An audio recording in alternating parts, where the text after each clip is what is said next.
Arifin. Simak pembelajarannya dan dapatkan ilmunya. Assalamualaikum warahmatullahi wabarakatuh. Bertemu lagi dengan Ana, Ustadz Arif, wali kelas kalian 1 tahun ke depan. Apa kabar Ananda? Semoga Ananda selalu baik-baik saja di rumah bersama dengan keluarga tercinta tentunya. Sebelum kita mulai belajar pada hari ini, mari kita awali dengan membaca basmalah. Bismillahirrahmanirrahim. Nah, Nanda, kali ini kita akan bahas tentang sifat-sifat malaikat Allah. Nah, malaikat itu berbeda dengan manusia dan makhluk lainnya. Nah, baik sifat maupun asal penciptaannya. Malaikat itu diciptakan dari nur atau cahaya, sedangkan manusia dari tanah.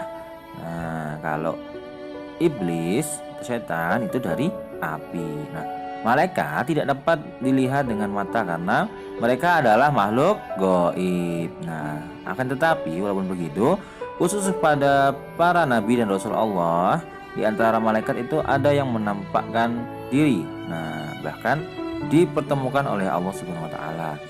Malaikat kadang-kadang datang kepada nabi dan rasul dengan menjelma sebagai manusia, kadang-kadang dalam bentuk aslinya juga. Nah, seperti yang dialami oleh Nabi Muhammad SAW ketika menerima wahyu. Malaikat Jibril yang menyampaikan wahyu pada Nabi Muhammad SAW kadang-kadang datang dengan menjelma sebagai manusia dan kadang-kadang datang dengan bentuk aslinya.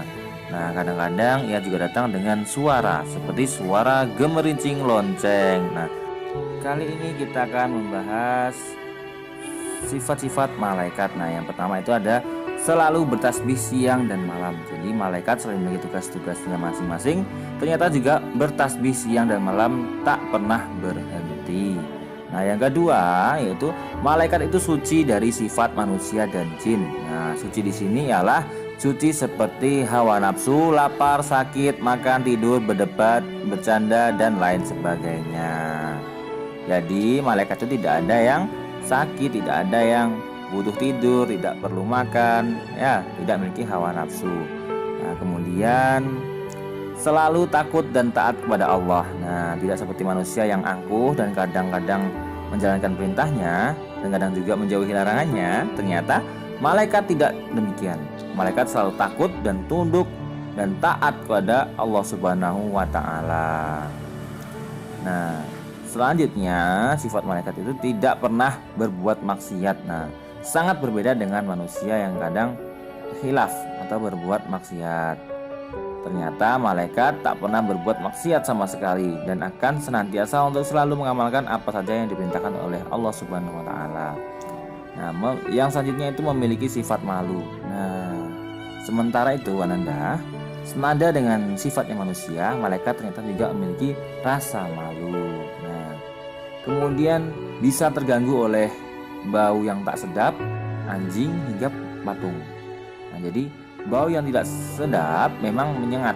Tidak hanya itu saja, tetapi gonggongan anjing juga menjadi salah satu petanda adanya setan, serta keberadaan dari patung sendiri seperti berhala atau menyerupai makhluk hidup, sehingga malaikat enggan datang ke rumah yang ada patungnya. Nah, selanjutnya tidak makan dan tidak minum. Nah, seperti tadi ya, malaikat tidak butuh makan dan minum. Kemudian mampu berubah wujud. Nah, jadi walaupun memang benar jika malaikat itu adalah makhluk yang gaib, ternyata tidak menutup kemungkinan juga bagi malaikat untuk mengubah wujudnya sendiri menjadi rupa orang lain. Nah, selanjutnya ada malaikat itu memiliki kekuatan. Nah, malaikat itu memang makhluk Allah yang diciptakan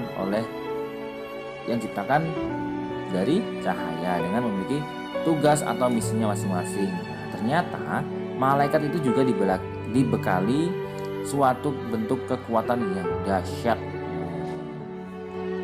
Kemudian memiliki kecepatan cahaya. Nah, tidak hanya diberikan kekuatan, ternyata malaikat juga diberikan anugerah kecepatan cahaya. Betapa cepatnya kan. Selanjutnya itu tidak jenuh dan tidak pula letih. Jadi para malaikat selalu taat dan beribadah kepada Allah Subhanahu wa taala, melakukan ketaatan kepadanya serta melaksanakan perintah-perintahnya tanpa lelah dan merasakan bosan. Tidak seperti kita ya manusia ya, terkadang pun kita ada kalau lagi hilaf tuh kayak jenuh ya kan. Kemudian malaikat mendengar, melihat dan berbicara. Nah, Allah juga memberikan karunia kepada malaikat sehingga bisa berdialog dengan Allah. Dalam berdialog, malaikat tidak pernah mendahului perkataannya. Nah, selanjutnya itu sama dengan manusia, yaitu merasakan kematian. Nah, sebagai makhluk hidup yang lain seperti manusia, malaikat juga bisa merasakan kematian. Nah, selanjutnya itu ada sangat takut kepada Allah. Nah, sudah sepatutnya segala bentuk makhluk hidup yang nantinya binasa haruslah takut kepada Allah Subhanahu wa taala. Karena memang hidup kita semua ini bukan kita yang mengatur, melainkan Allah Subhanahu wa taala. Kemudian malaikat itu juga memiliki ilmu. Terbukti jika Allah membebani para malaikat dengan berbagai macam tugas, baik itu di langit maupun di bumi. Oleh karena itu, maka malaikat memiliki ilmu berkenaan dengan tugas yang diberikan kepada mereka. Demikianlah pembelajaran kita pada hari ini. Kurang dan lebih mohon maaf. Wassalamualaikum warahmatullahi wabarakatuh.